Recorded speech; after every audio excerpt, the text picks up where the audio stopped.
Salam sejahtera para pendengar yang terkasih.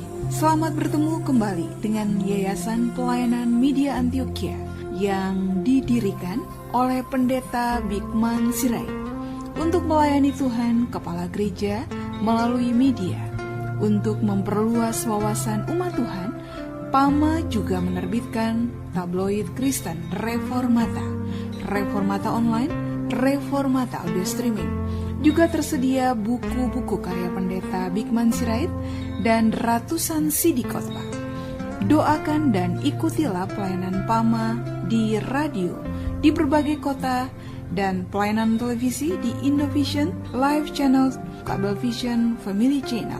Untuk informasi lebih lengkap, klik www.reformata.com www.reformata.com www.reformata.com.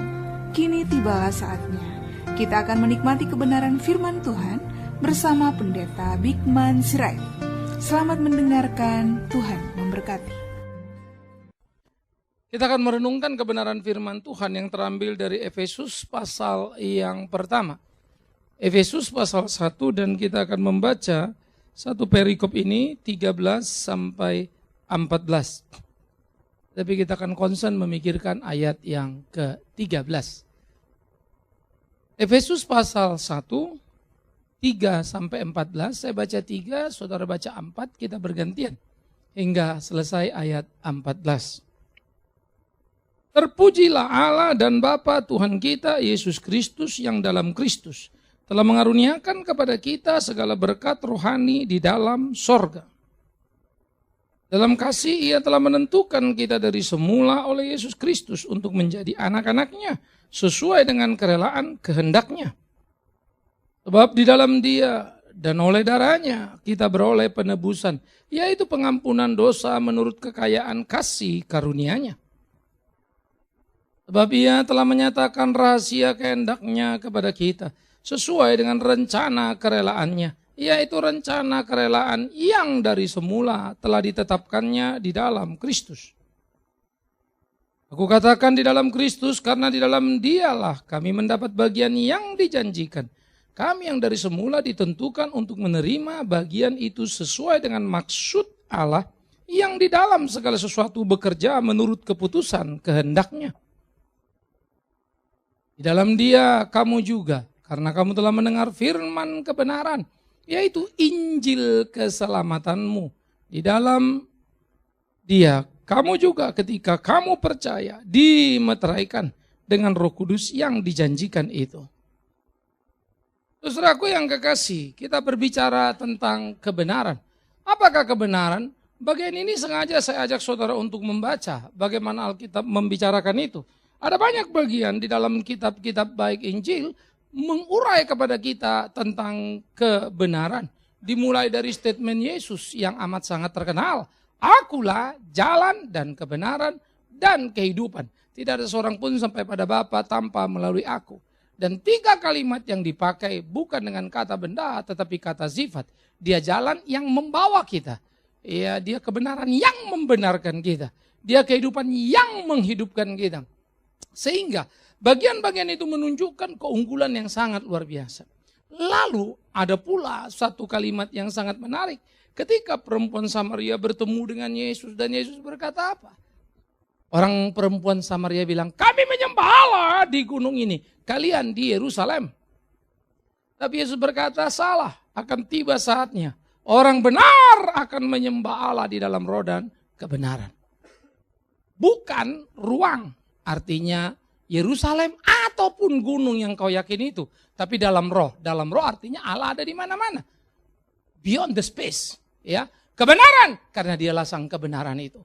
Maka ketika kemudian di dalam surat ini Paulus mengatakan bahwa kamu telah mendengarkan Injil kebenaran, firman kebenaran. Yaitu Injil keselamatanmu. Maka mari kita mulai mendetek apa yang dimaksudkan Alkitab di sana.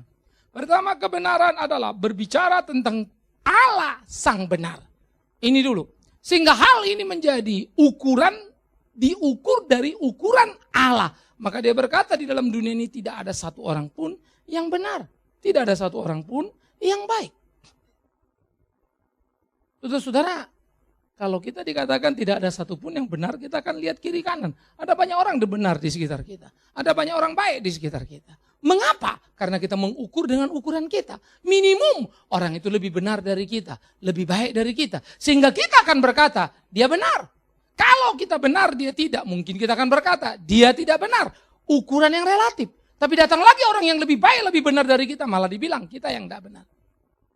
Maka ukuran itu sangat amat relatif. Perbandingan kultural, perbandingan pendidikan di dalam nilai-nilai moral pasti akan sangat mempengaruhi.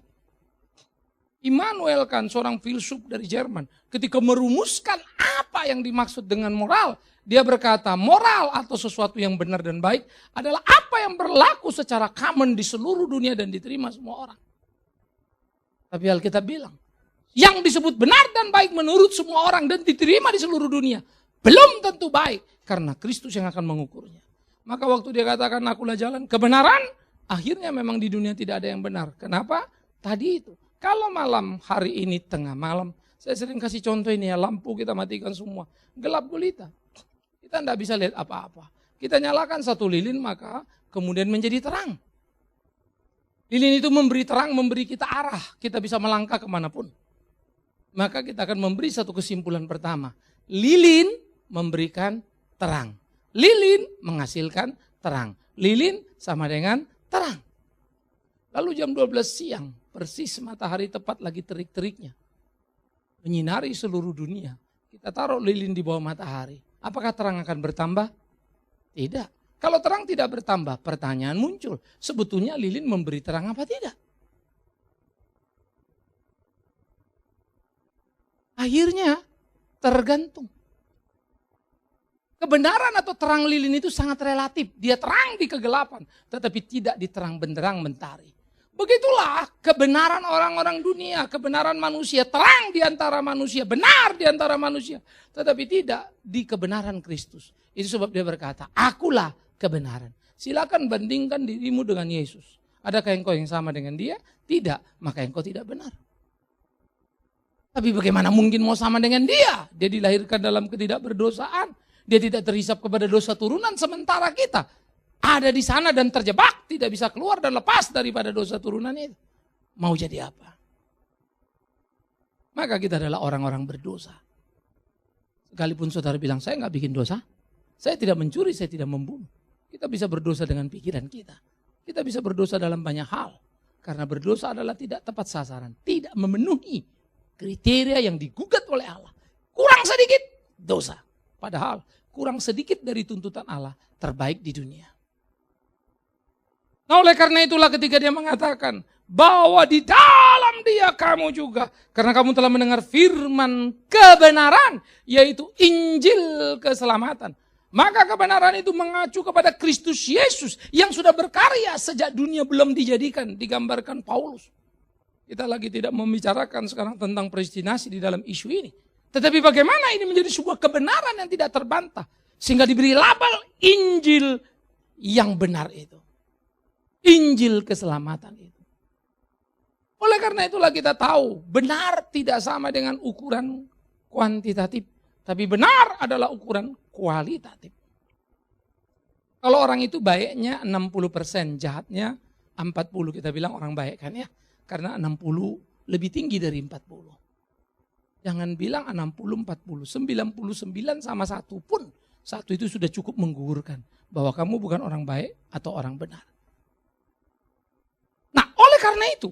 Mari kita mulai melihat apakah kebenaran. Kebenaran Allah. Nun jauh di sana. Maka kita tidak tahu kebenaran itu apa. Karena nun jauh di sana. Alkitab mulai ditanya, kenapa dipaparkan kepada para umat. Nabi-nabi kemudian berbicara. Tetapi tetap saja mereka tidak melihat satu ukuran yang real. Apa kebenaran itu? Mazmur pernah bertanya, ya Allahku tunjukkan jalanmu kepadaku. Saya suka membaca PL penuh dengan hal-hal kerinduan batin yang mendalam. Mengajukan berbagai pertanyaan di dalam kebingungan pergumulan. Tapi kerinduan akan kebenaran yang begitu kuat. Bukan bingung karena tidak ngerti apa-apa. Tetapi sedang mau menatap, mau mengenal Allah lebih dalam. Tapi tidak bisa. Oleh karena itu saudaraku yang kekasih, kebenaran selalu menjadi kerinduan. firman yang benar, hidup yang benar. Tetapi apa ukurannya ya? Dan di PL ketika kita menata seluruh kehidupan lalu melihat manusia, para nabi, para imam, tercenganglah kita. Mereka jauh dari gambaran ideal sebagai orang beragama. Apalagi dalam rentetan kekinian masa, kita akan bingung. Ada seorang Elisa yang begitu hebat hidupnya, tapi mengutuki anak-anak sampai dicakar beruang. Ada seorang Elia dan dengan tegas menghabisi ratusan para nabi Baal. Tapi kecewa ketika Israel tidak bertobat lalu berteriak kepada Allah, "Why God? Mengapa Tuhan? Ternyata hidupku tidak lebih baik dari nenek moyangku. Untuk apa?" Dia berjalan dalam frustrasinya. Ada Musa yang kebingungan dengan kehendak Allah sang benar ini. Kau taruh aku di antara bangsa ini dan kau jepit. Lalu untuk apa kau taruh aku di sini? Dia bingung harus memainkan peran itu. Semua para nabi kalau kita baca saudara, bergumul untuk memahami kebenaran Allah itu. Bacalah Alkitab dan teliti dan kagetlah. Sehingga ritme hidup itu menjadi sangat indah di dalam perjalanan keimanan. Ketika kemudian ini terus bergerak. Sampailah kepada puncaknya Kristus itu. Maka benar itu menjadi nyata. Dan dia berkata, akulah kebenaran itu. Dia menjawab pemazmur, akulah jalan itu.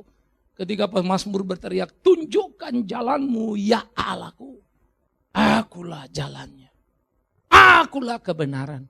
Akulah kehidupan. Dan jawaban ini pun menjadi satu ucapan yang luar biasa. Bahkan menjawab sepanjang sejarah dan berbagai agama. Siddhartha Gautama bicara jalan hidup.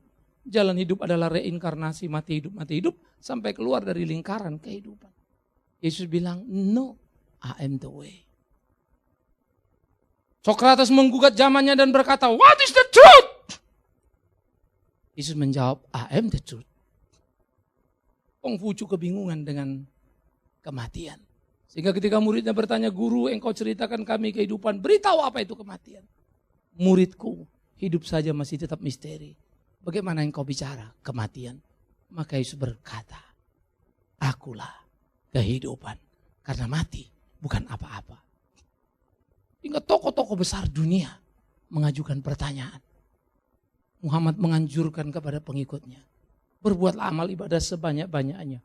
Kiranya kasih karunia Allah Subhanahu wa ta'ala akan menyelamatkanmu. Semoga. Tapi Yesus berkata, tidak akan pernah engkau sampai pada Bapa kalau tidak melalui aku. Final. Itulah kebenaran. Yang tadi masih bayang-bayang yang belum dipahami penuh di dalam PL. Sekarang menjadi kental dimengerti di dalam PL, di dalam PB. Makanya Yesus pernah berkata kepada para rasul, kalian adalah murid-muridku yang beruntung. Apa yang ditunggu-tunggu orang di masa PL, mereka masih menunggu sampai mereka kemudian meninggalkan dunia ini. Tetapi kalian sekarang melihat apa yang ditunggu. Kalian bersama apa yang ditunggu. Betapa berbahagianya mereka. Dan antara yang menunggu dan melihat, ada Yohanes Pembaptis yang terbesar di kolong langit, tapi terkecil di surga. Terbesar karena dia membuka jalan Yesus. Tapi terkecil dia mati duluan sebelum Kristus di atas kayu salib. Itu gambarannya. Saya kalau baca Alkitab dan pikir kebenarannya sangat mengagumkan. Tapi memang tidak mudah mencari orang Kristen yang suka belajar. Kita menjadikan agama aksesoris, asal tahu cukup. Sedikit tahu untuk bahan debat. Padahal kita perlu mengerti mendalam dan bagaimana mengaplikasikan dalam kehidupan kita. Bagaimana menggumuli dalam hari-hari kita untuk memainkan peran kita. Itu menjadi amat sangat perlu. Inilah yang mesti kita pikirkan saudara-saudaraku. Sehingga di kehidupan keimanan dan pergumulan kita. Kita mesti berani berkelahi melawan zaman ini. Sehingga benar adalah benar. Kristuslah benar itu. Karena Allah yang benar tak dapat dijangkau. Allah yang benar tak dapat disentuh. Allah yang benar tak dapat dilihat. Maka Yesus berkata, ketika kau melihat aku, kau melihat Bapakku. Apa itu kebenaran? Dia. Dan dia mengatakan, aku kebenaran itu. Oleh karena itulah saudara, apakah kebenaran bisa berubah? Jangan bilang berubah. Berkurang pun sudah tidak jadi benar. Benar 100, maka 99,99 sudah jadi tidak benar.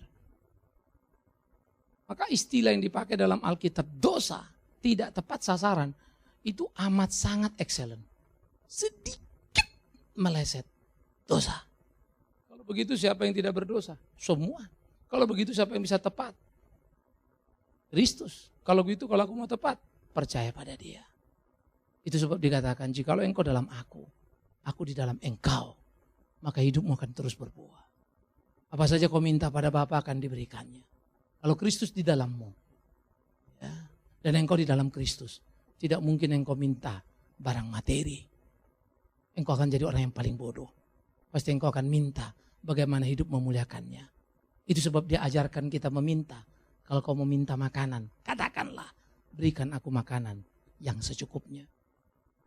Dan supaya kau tahu seluruh kebutuhan hidupmu aku menjamin. Karena itu cari dahulu kerajaanku dan kebenaranku. Akan kutambahkan padamu yang lain-lainnya. Itu prinsip hidup Kristen. Sangat berlawanan dengan semangat kita untuk mencapai kehormatan yang bisa kita capai. Sangat berlawanan dengan semangat kita untuk mencapai kepuasan yang bisa kita capai. Kehilangan adalah kata yang kita benci. Menerima adalah kata yang kita sukai. Tapi tahukah engkau di mana Ayub menerima berkat besarnya? Di kehilangannya. Kita nggak akan suka itu. Di manakah Paulus menemukan kepuasan hidupnya? Di kehilangannya. Sehingga dia menatap masa lalu dan berkata, posisiku, kesempatanku, keunggulanku, semua sampah. Saya tahu secara knowledge pergumulan mereka. Tapi saya gentar untuk membayangkan itu terus terjadi dalam hidup ini. Nggak kuat, susah. Saya harus jujur mengatakan belajar to be nothing. Berat. Saya bukan orang bodoh. Banyak hal bisa saya pikirkan, banyak ide bisa saya kembangkan. Tapi belajar mendengar orang lain. Jadi perlu, tapi tidak mudah. Kalau saya dikasih tahu karena ketidaktahuan, kan enak ya. Tapi kalau saya tahu dan saya sudah pertimbangkan sehingga apa? Diberitahu. Tidak selalu mudah. Tapi harus belajar. Sakit. Itu kecil. Belum lagi kalau dicomot yang ada di badanku ini. Belum lagi kalau dicomot yang ada di rumahku. Kadang aku tidak mampu membayangkan akankah aku tetap berkata, ya Yesus Kristus kau Tuhanku. Pengkhotbahkannya tentu sederhana. Lakukannya. Itu yang tidak mudah. Terus bergumul, belajar, menemukan kebenaran. Itu menjadi satu pergumulan hidup kita. Dan tidak akan ada kebenaran itu hidup di dalam hidup kita. Tanpa pertama, pertobatan di mana perdamaian dengan Allah terjadi sehingga kita dipindahkan dari orang yang sesat kepada orang yang benar, dari yang salah kepada yang benar itu. Seperti apa yang dikatakan Petrus, kita ini dulu sesat dulu kan. Ini dibenarkan olehnya karena ditebusnya. Maka seharusnya kita hidup di dalam Dia. Maka tidak ada kebenaran tanpa pertobatan. Karena kebenaran bukan hasil pembelajaran. Pintar itu hasil pembelajaran. Kalau Anda pintar, belajar, pintar. Belajar, pintar. Makin banyak belajar, makin pintar. Kalau dikatakan rajin pangkal pandai, yes. Tapi benar, mau apa? Tidak bisa. Oh tidak bisa belajar, jadi benar. Tambah, jadi benar. No. Tidak akan ada pernah kekuatan dirimu menemukan kebenaran. Pencarian Siddhartha Gautama. Pencarian Kongfucu. Pencarian Socrates. Yang rindu mau tahu benar. Hanya tiba pada ujung jalan. What is the truth? What is the life? What is the way? Begitu panjang pencarian mereka. Mereka manusia-manusia bermutu yang tidak pernah mencintai diri, tapi belajar mencintai kebenaran. Socrates adalah satu orang yang berani mengkritik zamannya. Kaum sofis, politisi bangsawan. Paksa untuk meminum racun. What is the truth? Tapi dia tidak akan bergeser dari posisinya. Dia rela mati untuk itu. Para pejuang-pejuang yang berjuang karena keyakinan sangat panjang. Engkau tidak akan pernah menemukan Kristus di dalam semua itu. Matian Sokrates masih tetap terasa layak. Toh dia orang berdosa juga. Kematian Konghucu, Siddhartha Gautama tidak menjadi aneh. Tapi kematian Kristus yang tidak berdosa, tidak bersalah, itu menjadi tidak lazim. Tapi terjadi. Maka pertobatanlah yang bisa membuat seorang mengerti kebenaran. Tanpa pertobatan, otak ini tidak akan pernah mampu menjangkaunya. Tersesat iya, karena menemukan sesuatu dan berpikir ini benar, padahal bukan. Itu yang paling menakutkan. Karena berpikir sudah menemukan kebenaran, padahal jauh dari kebenaran. Dosa yang paling menakutkan adalah ketika orang Kristen merasa dirinya tidak berdosa. Itulah yang paling mengerikan. Itu kondisi yang paling bahaya. Ketika kau merasa engkau yang paling benar dan tidak lagi ada salah, itu yang paling bahaya. Saya suka Alkitab, akui dosa-dosamu. Mengajarkan kepada kita satu sikap terbuka untuk dikoreksi dan mengkoreksi diri sendiri. Kalau gaya tiap orang beda-beda, kita tidak bisa bikin satu gaya ya. Tapi semangat itu harus punya satu semangat. Bagaimana kita rela untuk terus mengaku di hadapan Tuhan kita. Menjaganya. Sehingga pertobatan menjadi bagian yang penting untuk masuk ke dalam kebenaran. Dan di sinilah kasih karunia-Nya. Di situ orang bertobat dimeteraikan oleh Roh Kudus. Dimeteraikan dengan apa? Kebenaran. Injil keselamatan itu. Maka kalau itu sudah dimeteraikan pada kita, inilah membuat kita tahap kedua, hidup bersekutu. Sesudah bertobat bersekutu dengan Allah, terus menerus hidup di dalam Dia, bersama dengan Dia. Engkau di dalam aku di dalammu. Wow, itu menjadi kerinduan. Hingga persekutuan yang mendalam antara umat dan Tuhan membawa kita makin menemukan, memahami kebenaran demi kebenaran. Paulus sudah ada di puncak pelayanannya. Dia diberi kesempatan melihat surga dengan cerita yang tak lengkap. Dulu entah kapan, siapa entah apa, aku pernah melihatnya tapi tidak ingat. Tampaknya dia seperti melihat suatu peristiwa. Namun di bawah, disitulah aku. Seakan-akan dia menunjuk itu dirinya. Tapi tidak terlalu clear. Dilihat lalu orang itu dibawa ke surga tingkat ketiga. Sepertinya ini kesaksian pribadi dia. Tapi muncul dalam hal penglihatan yang dilihatnya. Tidak lengkap, tidak hebat. Tapi yang hebat, apa kata Paulus? Dia mencatat. Supaya aku tidak meninggikan diri karena peristiwa spektakuler. Peristiwa yang hebat, peristiwa yang besar. Melihat surga yang tak jelas itu. Dulu entah kapan, itu loh maksudnya gak jelas. Maka Tuhan menaruh padaku duri. 3 kali aku meminta supaya dicabutnya duri itu, utusan setan itu diambil. Tapi Tuhan berkata, tidak Paulus, cukup kasih karuniaku bagimu. Mengerti kebenaran puncak. Paulus membayar dengan duri yang sakit. Kau mau kebenaran itu? Jangan tolak durinya. Tidak akan dipercayakannya kebenaran pada kita. Kalau kita tidak mau berdarah dalam hidup kita. Melayani Dia. Saudara-saudaraku yang dikasihi oleh Tuhan Yesus Kristus. Pergumulan-pergumulan kehidupan yang kita jalani. Menjadi satu pergumulan-pergumulan penting untuk terus kita lewati. Sehingga akhirnya Paulus makin mengerti kebenaran.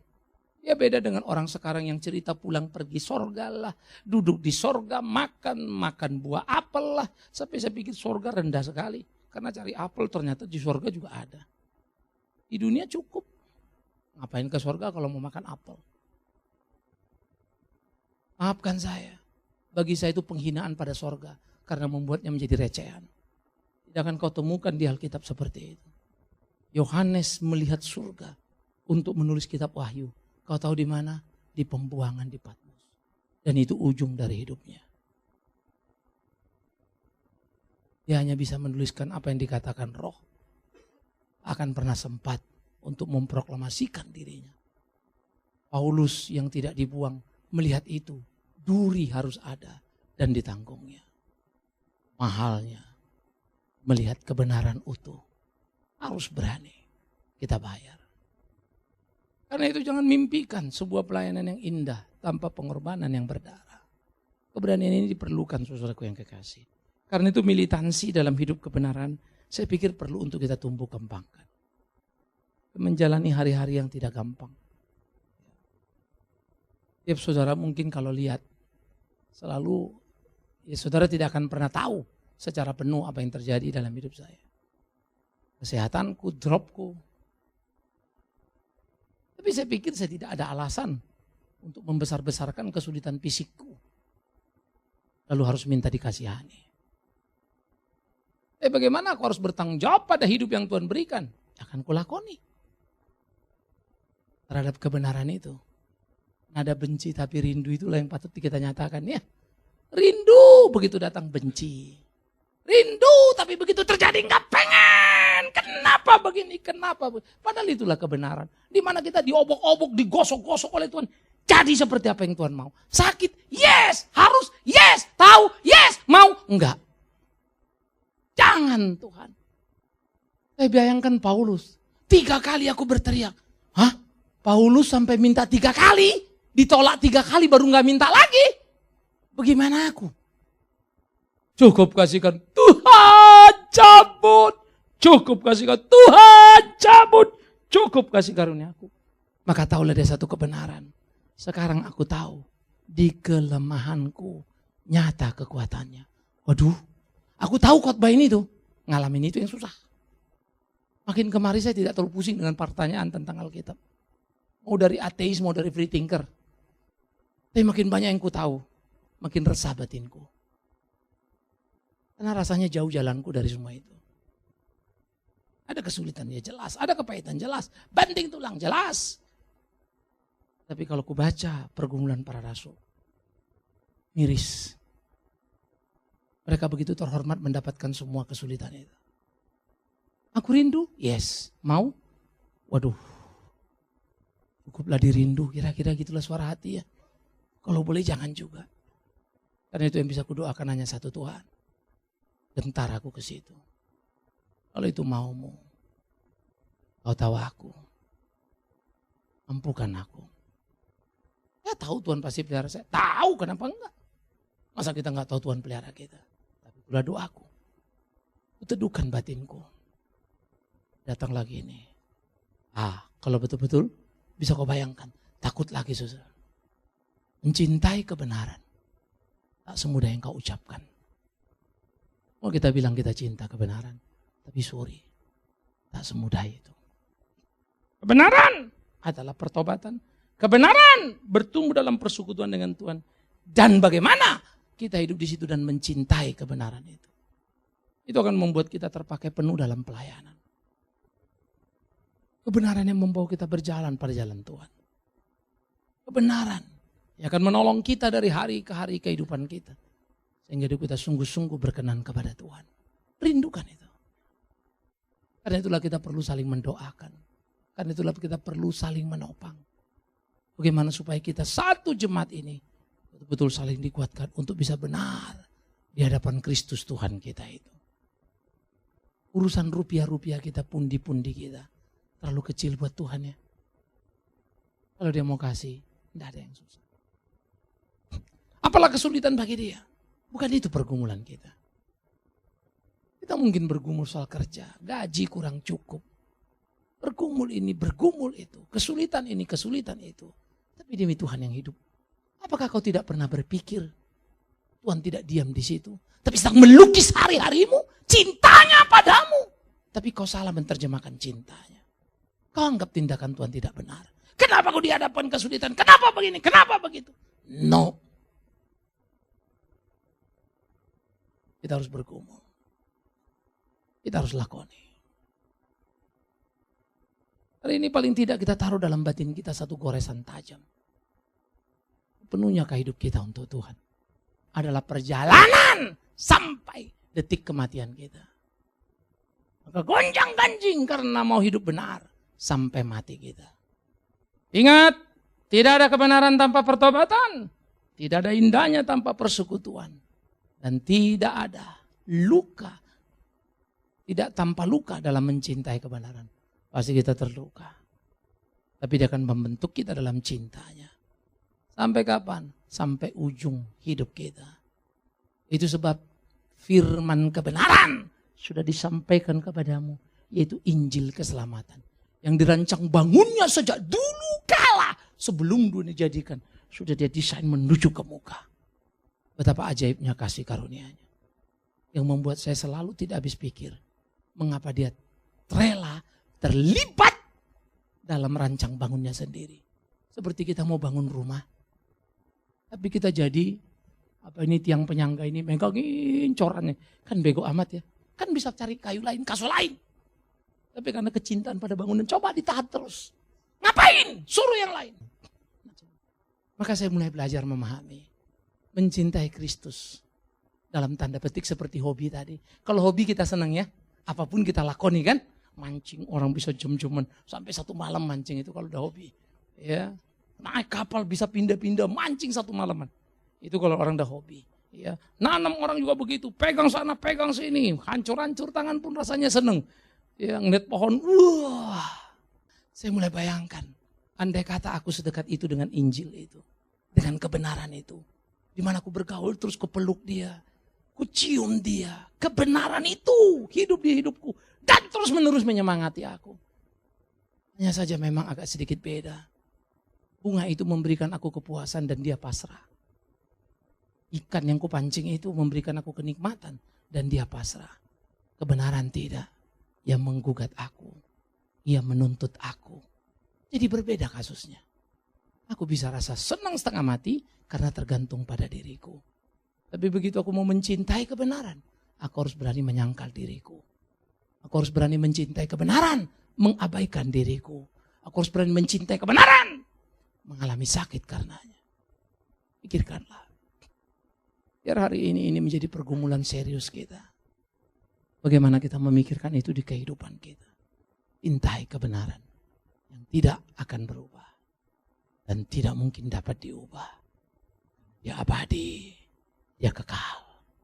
Tapi kitalah yang mencintai kebenaran yang akan makin berubah. Sehingga hidup kita tidak lagi sama dengan kita. Tapi hidup kita sama dengan kebenaran. Makin hari, makin dan makin menyerupai. Ingat, bukan sekedar pergi ke satu tempat. Ingat, bukan sekedar melakukan ini, memberiin dan itu. Ini soal harga diri kita. Soal perasaan kita. Soal kecintaan kita. Yang mengarahnya pada kebenaran itu. Maka berubahlah kita. Di keabadian kebenaran kita menjadi serupa dengan dia. Amin. Kita tunduk kepala.